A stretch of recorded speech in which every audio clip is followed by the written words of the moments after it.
sharing their food with us. I did sort of yell at everybody on the crew at one point. Yeah. But you know what? I mean, it needed to happen. It needed to happen. Because after the rats incident where Lou Diamond got bit by some rats, and Tori also was bitten by rats, which you don't see, I guess, when they air it, the way they aired it. But that incident was really awful and much worse than I can even express to you when it happened, because it was so shocking and bizarre. And I expressed my feelings about it to every single member of the Angela went nuclear. I went off. It was like a nuclear bomb, a mushroom laying nuclear bomb. I don't always do well at defending me, but I will defend you. And it really makes me mad when I see other people get hurt, and people, and it could have been prevented. Yeah. And but really, I was like, did you not feed the rats? They're eating them. What? Yeah. Like I lost it. You know what? They said it never happened before, all that, but let's just say that every single member of the crew heard from me that day. Yeah. Real quick, let's talk to Doug in Granada Hills. Doug, you're on K-Talk with Frangela. Hey, guys. How's it going? Good. How are you? Good. Listen, I saw you guys. I'm pretty much the last caller that called. I must say, Angela, the way, again, I'm just repeating what he said, the way you handled that guy, first of all, I was thinking, is he going to come out as the angry black woman? Yes. I know. Yes. And I know that, you don't like playing that card, and I really, really appreciated how you handled yourself, because let me tell you, if it had been me, they would have had to call security. I know. Because I would have beat somebody down. I'm sorry, that was unacceptable. Thank you. You know what? Thank you for saying that, because at the time I felt like it was really. But you know what? In that moment, you really do say. I kept saying to myself, Francis was right there. I was like, and there's what you don't know is they have these security guards that are.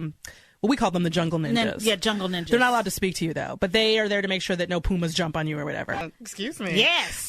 My time. It's not a very personal. Yes. I had no idea, Miss We Francis. are hosting the L.A. Pride Parade. Well, not you personally. Well, I mean, me and my neighbors. Other people, You too, know. I'm proud to be part of Pride. As we all should be. Yeah, we all should be. But we were, obviously, for those of you who don't know, we were in the jungle in Costa Rica for 2 weeks. Big mistake. And you know what? We're learning our lesson. So we missed 2 weeks, and we had Mario, Solis Marriage, and Johnny Wendell were kind enough to fill in for us. I believe Johnny Wendell will be in this afternoon. Yes, he will. At his regular time, so stay tuned for that. We will also be on again tomorrow from 2 to 4 p.m. Pacific. We sure will. So we hope you join us again there. Yes. And but we, some things did happen while we were gone. Some bad things, unfortunately. Yeah. And we were talking before we left, before the last break, about my Gandhi-like presence. First of all, which I have to say, I think Gandhi did a little more than stand up to Spencer Pratt, but maybe just a little. Right. But I appreciate that, and I appreciate your support, because it was awful. Was it so wrong that I was hoping that we would get into a fight? Well, I am going to say, Francis, that I think I was sort of. I mean, because Heidi came over, that's when I got up. And to see John Sally doing me, getting up off that cot. Because the cots are rope. Yes. It's just rope. It's just rope. It's call it a cot is an insult to cots everywhere. I know. It's rope on some wood. Let me tell you, this is not, it looks nice. There's nothing nice. And I started to get mad about people misnaming things. Yes. Because somebody would be like, I dropped it on the floor. And I would start screaming, that's not floor, that's ground. ground. It's not floor. Or they'd be like, could you sit on the benches, please? Thank you. And I'd be like, that's not a bench, that's a log with fire ants in it. I know. Every week there were always ants in it. Yes, bullet ants. Bullet ants. Yeah, I'm going to tell you, because, I think that especially that part for you was really bad because you'd never been camping. Oh, no. Yeah. I don't camp.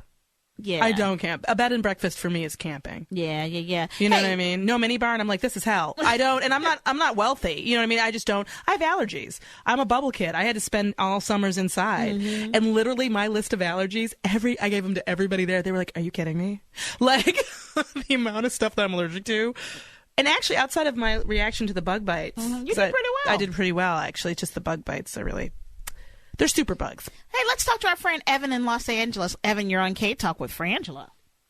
Welcome back. Thank you. Thank you. Thanks for holding. No problem.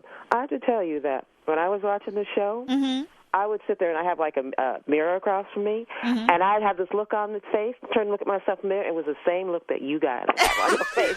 Because I was like, what is this mess? I mean, mess, girl. Mess. Yeah, Crazy. I guess we no longer do well in the jungle. No, I'm gonna tell you something. I don't know where my people are from, but it's not there. Oh, yeah. That I know. I can tell you that for sure. That's a whole bungle in the jungle right there. No, we from one of them French colonies or something, because Ooh, that sounds nice. Yeah, no. And we really are going to start, hopefully in the next week, getting up some on the website, some content, some idiot of the week and some news during the week. Yes. So just, not just for the weekends. I think it's called vlogging or podcasting. The kids do it. Or something. We're going to do something. We're going to put something on the website. We got some tax issues to take care of. But other than that, yes. Some problems. Defend the community you're in. Yes. Like, if you've ever been in the room and somebody makes, like, an anti-Semitic joke, if you will, quote unquote, I feel like everybody will look like maybe only the person who should say anything is the Jewish person. And that's the last person that should have to say anything. Yes, we should be the all rest standing of us, up for each other. And this concept of this has nothing to do with me, or I don't have to, this isn't about me. This is not my struggle. And I get sick of, as an African-American person, I'm really sick of being told what I think. Yeah. Like being told that I think OJ is innocent, and then being told that I don't support gay rights, or being told that when I'm like, you know what, first of all, if every one of us voted for it, it wouldn't have passed. Like, that's not the point here. The point here is that it's just wrong, and it shouldn't take. You don't have to be a minority, quote unquote, to defend the rights of everyone. Right. Well, right. If that were true, we would never get the rights. No, that's exactly it. That's the whole point about being a minority, is that there's just not enough of us. Yeah. But there are more and more. Yes, there are. Let's talk to Maureen really quickly in Long Beach. Maureen, you're on K-Talk with Frangela. Hello. Hi. Oh, ladies, I'm so glad to talk to you again. Yes, Thank you. Thank you for First calling. of all, I spoke with you a couple of weeks ago about the whole issue and the fact that my son Devin had written that paper at school. Oh, yes. And I just wanted to share with you that he just graduated middle school. Oh, congratulations. And we were so excited because both my partner Carol and I were there, and our mothers, and we had no idea, what was going to happen. And they were handing out these awards.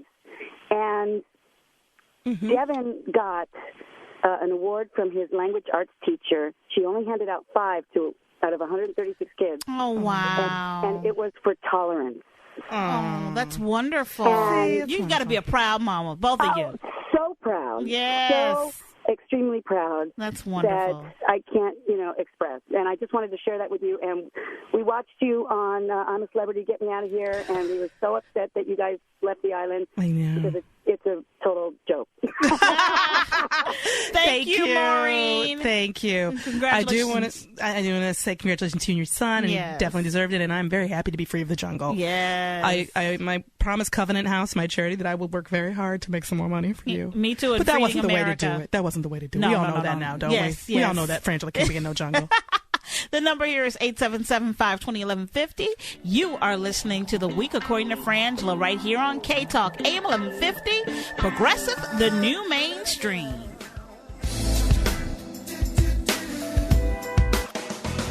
Good afternoon and welcome back, K-Talk AM 1150, the voice of reason. You are listening to The Week According to Frangela. Real news, real funny. I'm Frances Callier. And I'm Angela V. Shelton. And we are Frangela. You can email us at frangela.com. You can become our friend at MySpace at The Real Frangela and at Facebook at Frangela Duo. You can also follow us on Twitter at Frangela1. Please do. The number here is 877-520-1150. The time is 3:37 p.m. Please stay tuned after us today for Johnny Wendell on his regular show.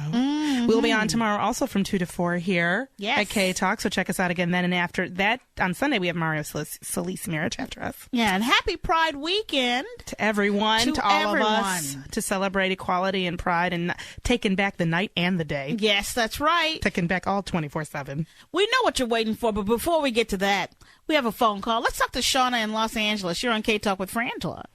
Hey, ladies, you were missed. Oh, thank you. We missed you, We too. missed you, too. I would have never watched that program had you guys have not been. Thank you for polluting my brain. Oh, you're so wonderful. Heidi and Spencer. Oh. Okay, I've never seen The Hills because I watch an older demographic of trash. Right. But did he really think that they were that famous? Oh, yes. Yeah. Oh, yes, Shauna. You know what, Shauna, what's really funny, thank you, Shauna. What's really funny is that we keep getting asked, we're doing interviews and stuff and press for the show.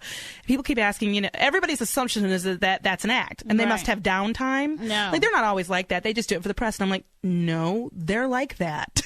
They really believe not only that they're the most famous people in the world, but that there's a camera on them at all 24/7 times, even when there isn't one. Yeah. And they really do believe that. I mean, they are exactly what they seem like.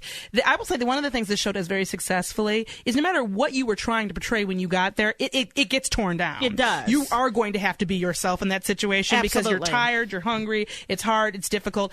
Everybody, what you're seeing, those are those people. Yes. And that's why some people you're seeing and you're like, wow, what a nice I didn't know this person was funny. I didn't know they were this. I didn't know they were that. Heidi and Spencer, exactly the same. Yes, exactly. You know Exactly the what? same. In that situation, you cannot act 24 hours a day. No. You cannot put up a facade 24 hours a day. It will come down at some point or another.